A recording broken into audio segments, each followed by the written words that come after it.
Well, ladies and gentlemen, we just finished Peacemaker Season 2. The finale aired Thursday, and to say the least, there are some unhappy puppies in the fan base.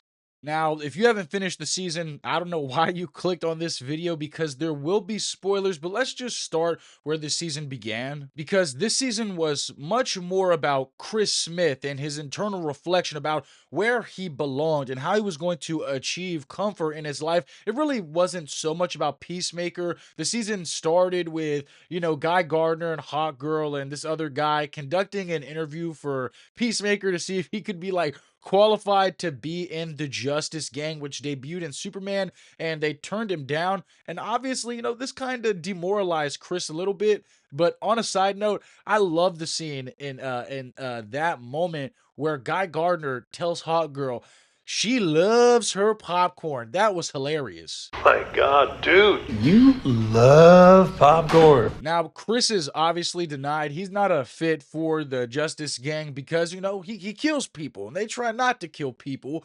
But this leaves him demoralized, right? He really doesn't know where he fits in until he stumbles across this alternate universe through the QUC while he's taking Eagly out on a fly one random night. And he basically stumbles into this alternate universe where his brother Keith is still alive and his dad, Augie Smith, perceivably in the beginning, isn't a racist. And in this world, it's everything that Chris could have ever hoped for. He is like part of the top trio, the big three.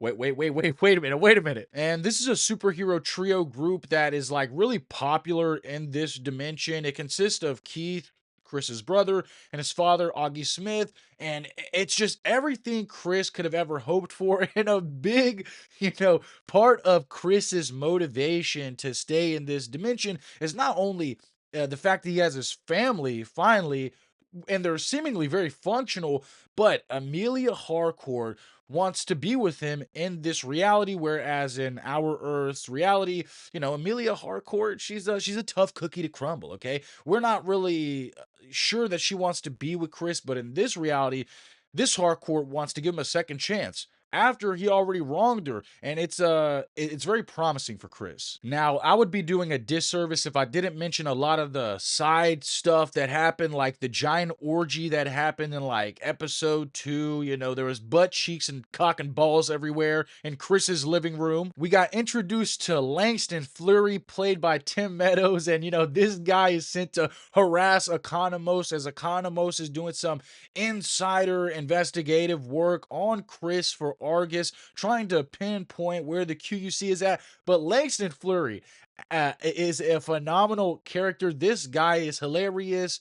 Ginger cool. We also got an appearance from Michael Rooker as Red Saint Wild, and he was this like assassin hitman for Eagles, and Eagly had a subplot this season where it was discovered that Eagly was the prime eagle. He's like got this eagle spirit embodied in him, and Red Saint Wild was sent to take out Eagly so years of doom and destruction didn't befall America, and there was some ancient curse broken. It's a hilarious concept of a character. We got this white guy acting like he's a native indigenous. He's got spiritual magic. He's hunting down Eagly, and in the end, Eagly kills him with a bunch of other eagles, but it's just hilarious shit. But basically, eventually, Chris realizes that Rick Flag Sr. is after him. He's being investigated by Argus. Economos lets him know. Adebayo tries to, talk Chris out of from, going back and forth through the QUC's door,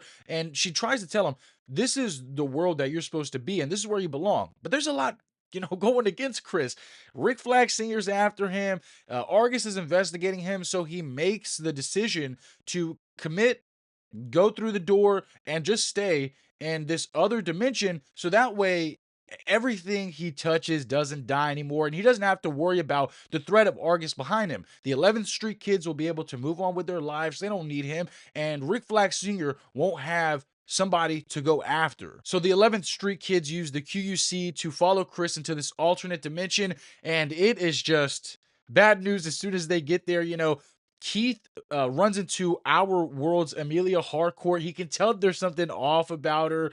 Adebayo decides to go for a walk, and Keith actually catches her with a bunch of the other civilians of this world. And the line that comes from Keith's mouth is, "One got out a black." I gotta admit, man, when I seen that scene, jaw on the floor, it was absolutely hilarious, but it just shocked me. And on the hardcore side of things, she gets to Argus to convince Chris to come back to our reality, and it works, right? Chris is convinced, but they come out of this office, and we get this big reveal where Chris is walking through the Argus headquarters with Hardcore, and she says, something's kind of off. Ever since I've been here, I have not seen a person of color. I ain't seen a brown person. I ain't seen a black person. And Chris reaches for one of these flags that are on the Argus headquarters desk. And all season, every flag that we seen, it was half. It was like folded. And Chris unfolds this fucking flag on the desk, and there's a Nazi symbol where the stars are on the American flag. And what happened, Chris? I thought this was the best dimension ever. So I remember when I was watching this live, I was like, wow, what a way to do that twist. It was amazing, man. Hardcore also points out the fact that in Argus, there is a giant fucking Hitler mural. So I don't know how our boy didn't see that. I'm not saying he's a racist. I'm just saying, it's very, very confusing, but I'm sure, it's Chris. It was a harmless mistake. Vigilante and his doppelganger hit the Spider-Man meme, and while I'm thinking about it, I think that Vigilante is a funnier character than Deadpool. This is a conversation that's been like going on in the space. And look, I like Deadpool. I think Ryan Reynolds does a great job of portraying him, but let's be real. Let's be real. Deadpool is a break the fourth wall merchant now. That's all he does. This is your average Deadpool dialogue. Hey, you. Yeah, you watching the video at home. I bet you didn't know that I fucked your mom before. Whoa!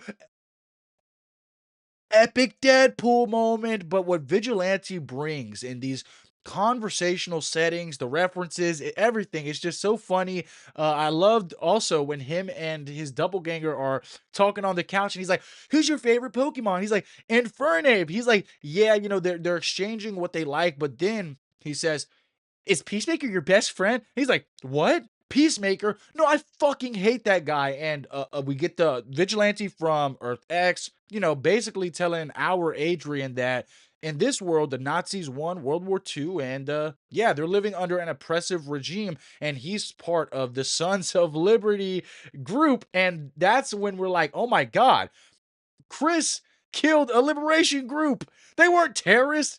They weren't the bad guys. They were fighting an oppressive regime. And Chris was the bad guy, basically. So I thought that was a really great moment that tied in a lot of theories that people were speculating on. And what may be the best moment in this season, in John Cena's acting, there's not enough you can say about it. From being a professional wrestler, from being the guy in the Marine, to that scream that he let out while his brother Keith was being attacked by his friends. He's like, "Get off him!" Wow. Palpable. The scream, everything. I got goosebumps. That was absolute cinema. Chris starts losing his mind. He's like, "What are we? What are we doing? It doesn't matter if it's my world or Nazi world. I ruin everything." Now, the cops break in. The 11th Street kids get out of there. Keith lives. I'm not going to rant about this too long because what everyone is really talking about is the finale and how they feel let down. And you know what? I'm not really going to disagree with you because I like James Gunn, man. I'm a big fan of the gun. I thought that it never jammed, but the gun might need some greasing. Okay, we might have to hashtag oil up James Gunn. The gun may need to be greased because he said multiple times that episode 6 and episode 8 were the heavy hitters. These are where the cameos were going to come from. And I'm not a delusional fan. I understand continuity. I knew that there was not going to be a Martian Manhunter or like anything crazy, Booster Gold, Blue Beetle. Why the fuck would that be in the Peacemaker finale? But I'll be honest with you. I didn't expect Superman. I thought maybe we'd get something from Superman, but not at all. There was no big cameo in that finale that James Gunn was talking about, except a bunch of his fucking rock bands, Nelson and Foxy Shazam. And don't get it twisted. I fuck with Foxy Shazam. I fuck with Nelson. Okay. I thought that James Gunn's music choices throughout season 1 and season 2 were amazing, but dude, this is a superhero show. This is a show that's leading us to build up the rest of the DCU. After the DCEU, you got people singing your fucking praises, and this was like a check out my Spotify playlist commercial. I mean, I felt let down to a certain degree, but I was not expecting anything too grandiose. So, I'm not like these other people out here like really crying about it. I'm just confused. So, in this finale, we finally see what happened between Chris and Harcourt on that boat. And, the way that Chris was talking about it, I thought they were slamming meat packets, but really they just kissed at a concert that happened to me when I was in the ninth grade, and it didn't control my life or ruin it like it did Chris's. So I kind of felt that was some very light reasoning. We get a lot of good developments in the finale, like, the 11th Street kids, they come together, they bail out Chris from prison, they all get together, they talk to him in the hotel. I love that scene where they're all trying to talk him down in the parking lot. Vigilante runs through, tackles him, fucking, shocks him with the taser. I thought that was really good. I love the exposition from Adebayo talking to Chris. I thought that was really good. It was really emotional. It felt like they all had an understanding that they needed each other. Real quick, I love the scene of Adebayo and her girlfriend. Adebayo is basically tying up that loose end, saying, "Look, I love you, but this is me just seeing you one last time before I let you go." And these actors, Adebayo and the girlfriend, wow, what amazing acting! The tears, the ability to just sit there and make you feel it. I mean, that was good stuff. The 11th Street Kids startup Checkmate, which, if you read the comics, this is an organization that is meant to rival Argus. So this all makes sense. This all makes sense. You see Fleury, Sasha Bordeaux, and Judo Master ditch Argus. So, Checkmate is looking like a really healthy, powerful roster kind of already.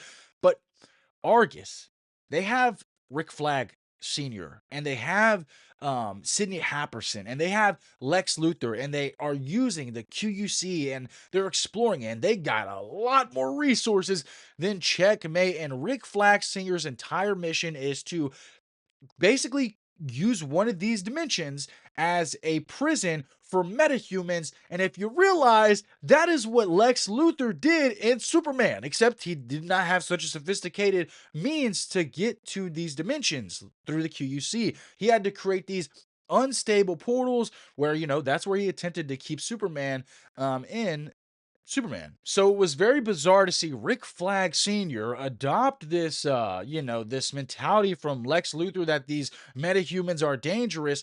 But what's even worse is we end this finale with Rick Flag Sr. and some Argus agents kidnapping Peacemaker, taking him to this private warehouse and throwing him into what is salvation.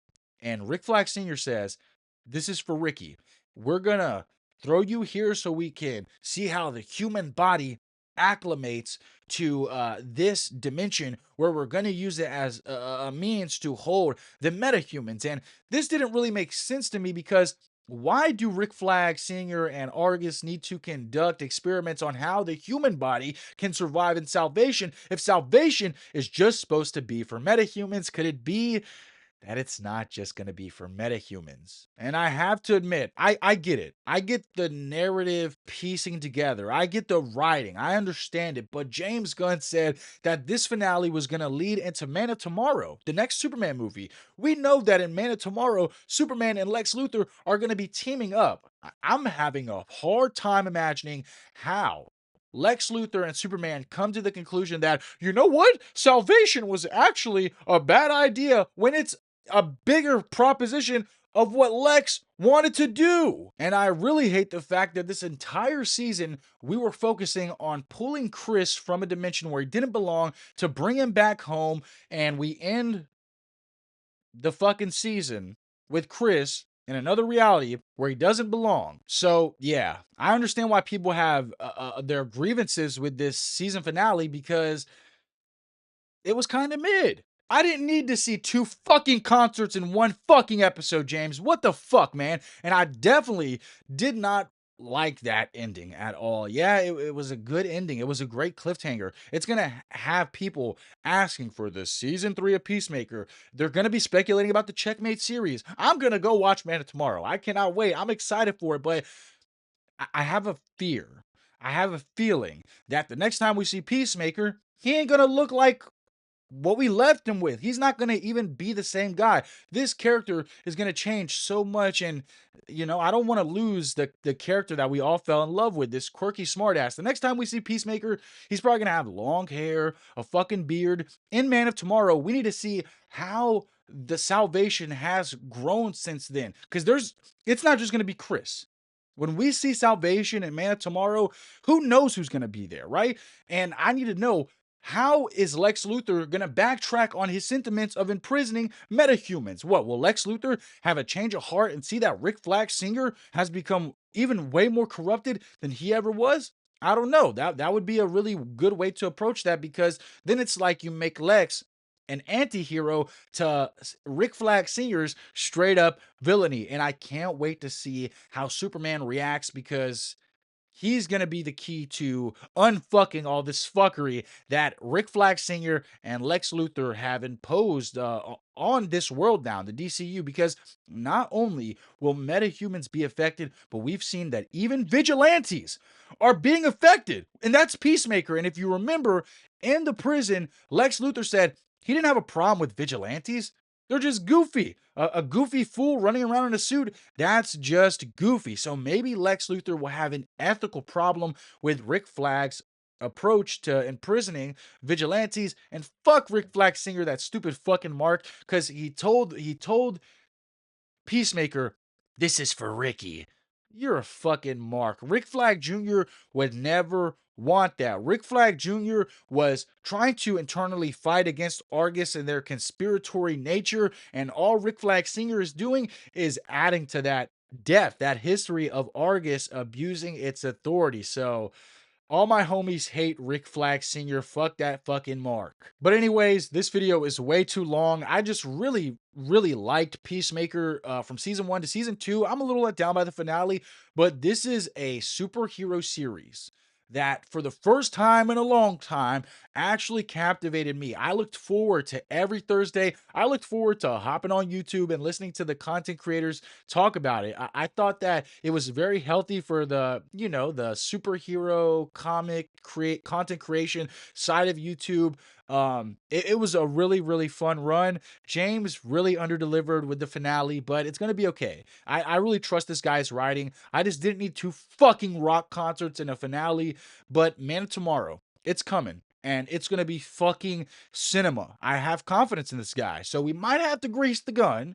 We might have to oil up the gun a little bit, but I think it's gonna be okay. Okay, so let me know what you guys made out of Peacemaker season 2 in those comments below. Make sure you subscribe to the channel and turn on the bell notifications. Like, comment, subscribe, and I will see you in the next one.